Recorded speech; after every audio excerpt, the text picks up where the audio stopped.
Hey, everybody, welcome back to another edition of Revisit. And again, I'm thrilled to bring in the head coach of the Peoria Lions, Coach Tim Thornton. And again, been just great to get to know him the last handful of years and certainly some of his players, a lot of talent and coming out of the Peoria program. And pal, first of all, it's good to see you. It's been a while. I can't imagine how thrilled your coaches, and your players are to actually be back on a football field, actually doing football.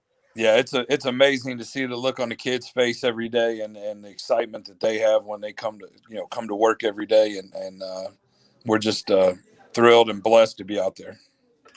Did you have doubts? Because I'll be honest, Coach, about a month ago, it wasn't looking real good. I try to be as positive as anybody, and it just kind of seemed to die out. And all of a sudden, with one decision, we're back into it.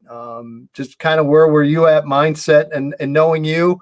I'm sure you had about 15 different plans that you had and ripped up and started over again. And just your thoughts when all of a sudden like that, we go from really not a whole lot of hope to actually getting ready for a season. Yeah, that was definitely the most frustrating part, was the up and down and not knowing, and here, let's try this for a little bit, and then no, that's not going to work, and here's your contact days, and no, they're not. And but I tell you what, I was optimistic for a long time, and then there was a point, and I don't remember exactly when it was, but there was a point probably somewhere in December, January, where you just felt like, you know what, this isn't going well. Like, this is they're going to push us back, and then at the end just say, yeah, we're not going to be able to make it work. And it was getting frustrating because you saw so much going around outside of the state, and you saw things happen in different places and different sports that had the ability to get out and do things. And my daughter's in travel softball, and we were doing softball every weekend, but football. So that kind of stuff was frustrating, but like we said, we're just thrilled to be able to get out now and get after it. Yeah, well, you were probably like me when I saw basketball wasn't going. That's when it really hit me. It's like, hey, if basketball doesn't get going, we're not going to get going, and that really threw me off. I think it threw a lot of people off. But hey, that's the past. We're here, and obviously thrilled to be here. During all this, and again, your program. I mean, you've done such a great job with the success of the program and your kids, and with recruiting and getting your kids to the next level. I know that's important to you. Just from the recruiting aspect alone, this has been a crazy year and a half. And how do you try to get your kids recruited when college coaches can't come into school? They can't really have any contact with them whatsoever. Yeah, it's super tough right now. You almost feel like a used car salesman a little bit. You're calling up coaches and you're saying, "Hey, I got this kid. He's really good. I can't prove it, but he is." Yeah. It's that's funny. That's a great line. It definitely feels that way. As a teacher, as an administrator, as an educator, just like with coaching, there was no playbook for any of this. And first of all, how challenging was that? And what was the school situation with you guys? Were you like complete lockdown? Have you been hybrid for a while? First of all, start with that. Where are you guys at now school wise? And just the challenges of trying to just be to teach on Zoom and online and everything else. So we just came back at our school where I think about March 1st we went full back. Before that, we were in a hybrid situation where you'd come one day and then do one day of at home learning, and another group alternated with you, like an A day B day schedule. And prior to I think mid January, we were from March to mid January, we were out. We were full at home learning, and that was a tough situation for a lot of our kids. We've got guys that were fighting for computer space with 4 or 5 brothers and sisters. We've got kids that, even if they did have all the computers they needed, were fighting for bandwidth. 5 videos streaming on the same server can be tough. And then, I think the biggest thing is that we've had to deal with, and we've seen the effects of, is the amount of kids that, depend on that daily interaction with their coaches and with their peers as a substitute for family. And some of them just flat weren't getting that. And, that's been, I think, the toughest part of all this. Yeah, and I got to imagine just academically as well has had to been a challenge. I mean, you want to keep those kids motivated, and let's face it, coach, football is a huge motivator to keep your guys in school and keep them staying in line and keeping the grades up. Sure. When they're on their own online learning, and I mean, I've talked to coaches across the state, and they'll tell you the same thing. The numbers in a lot of cases have not been pretty. So I got to imagine trying to stay on top of your guys in that regard had to be a big part of what you were doing as well.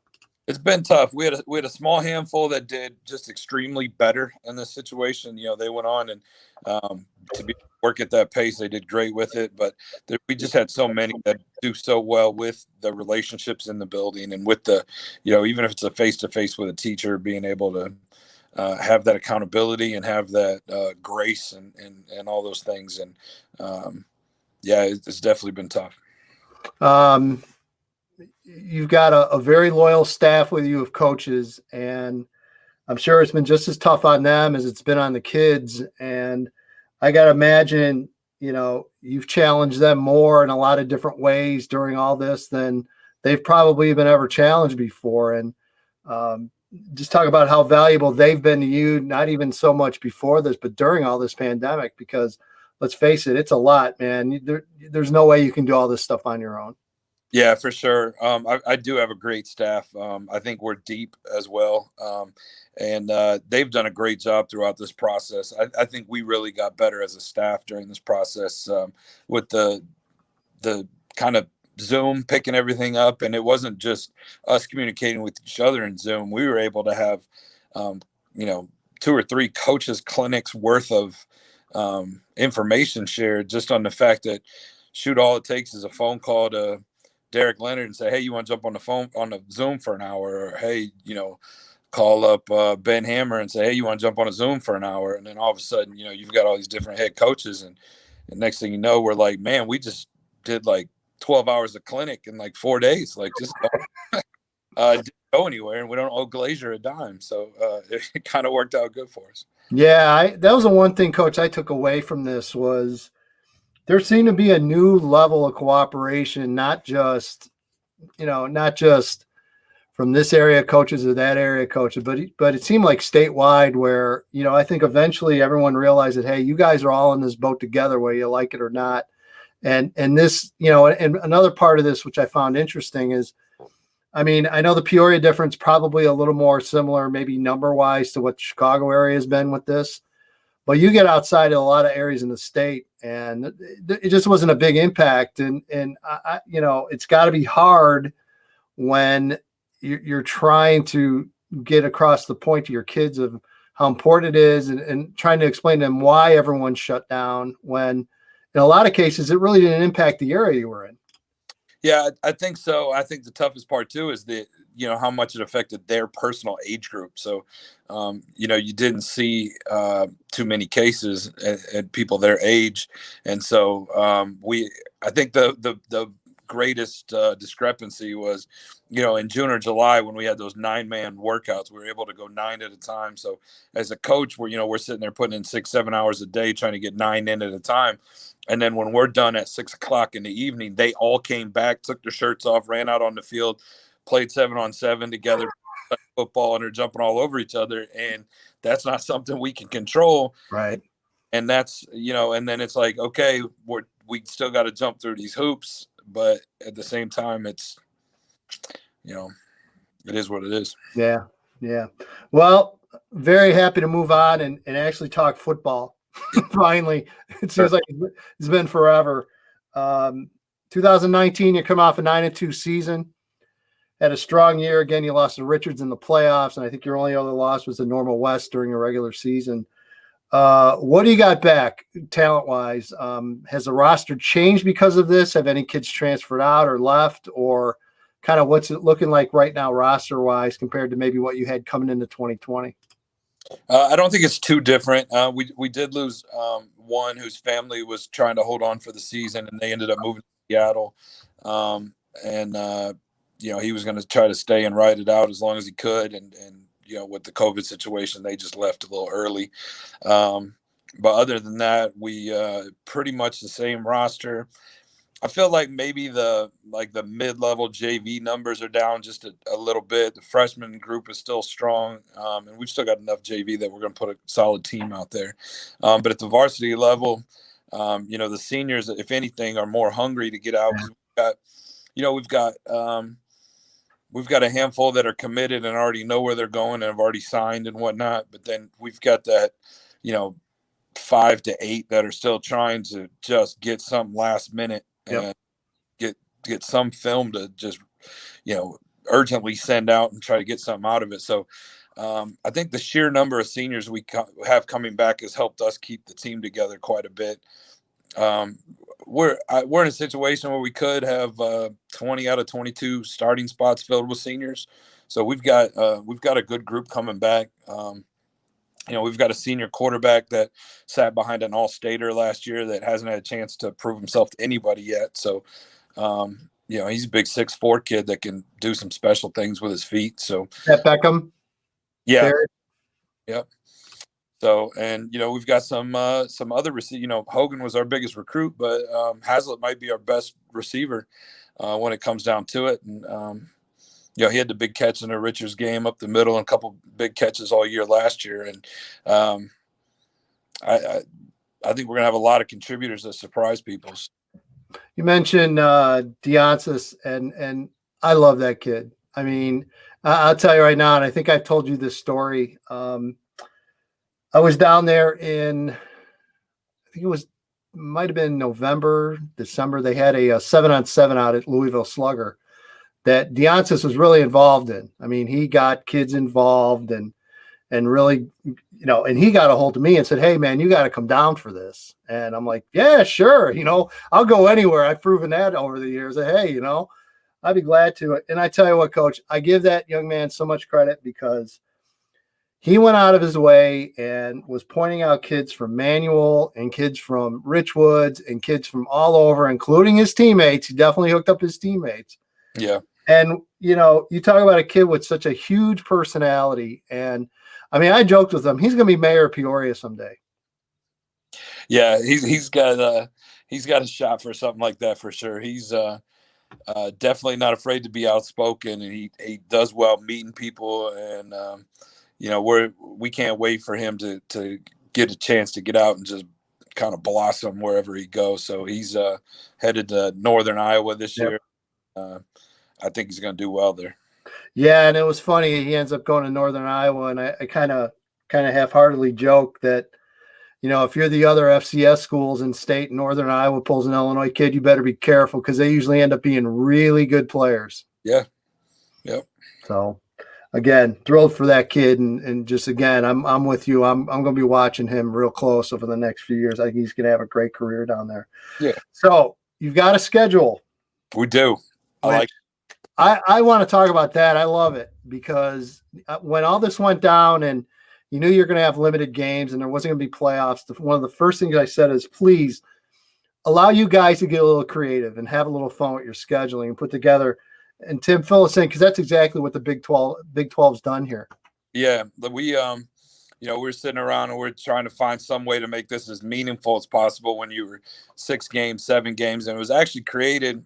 We sat down and created it for a 7-game season first. And then when they announced that it was going to be 6, we just took what was going to be week 4 out of it. But for the most part, we divided the conference up into 3 14 pieces. And hey, tell them to be quiet, please. Tell them to be quiet. Yeah, I'm in my office. Sorry. We got divided into 4 equal pieces, and then so weeks 1, 2, 3, you play. Just talk, Coach. You're good. They're all good. You play the first 3. You play everybody in your pod. So like one pod would be Peoria, one pod will be Bloomington Normal area, one pod will be Champaign, Danville, or Banville. Yeah. And then after that, we're going to seed an 8-man tournament. And that'll be the last 3 weeks will be that 8-man tournament. And if you're in the bottom 4, then you go into a 4-team round robin, and we'll go from there. So it should be a lot of fun. Again, just thrilled. So week 1, you're on the road at Peoria Notre Dame. Yes, sir. Week 2, at Manual. Yep. and then you're scheduled for a home game week 3 against Richwoods. Now, what I wanted to ask you is, from a field standpoint, you know how much I love your field, and when I finally become a multimillionaire, I'm coming down there and putting money in the Peoria Stadium because I love it so much. Love it. Can that change? Have you guys looked into, depending upon field conditions and everything? Is that something in the back of your mind that you guys are thinking that might end up changing, or are you just not worried about it for now? I think that field is kind of special. I think it's set up to drain well. Yeah. It's never when all the other muddy fields are tore up. It's usually holds up. And I think the fact that nobody really practices on it, we get one practice a year on it, usually for our Meet the Lions night. And other than that, that's it. So I think it's going to be able to hold up for the time being. We might wear a little bit of grass out of it just because the roots aren't, I don't know, At the time of the year. Yeah. But the roots aren't as strong as they usually are. But it drains really well. It's got an obnoxious crown on it. Yep, it does. You know, almost can't see the other coach's knees across the field. So high. So I think it's going to do well, but we'll see. Yeah, no, I hope so too. And look, you want to play at your home field. That there's no doubt about it. That's definitely what you want. Just overall thoughts on the Big 12. I mean, looks pretty stacked and loaded again from everything I'm looking at. Yeah, I think so. I think Normal West and Normal Community are always going to be good. I mean, they're just the sheer number that they're working with is fantastic.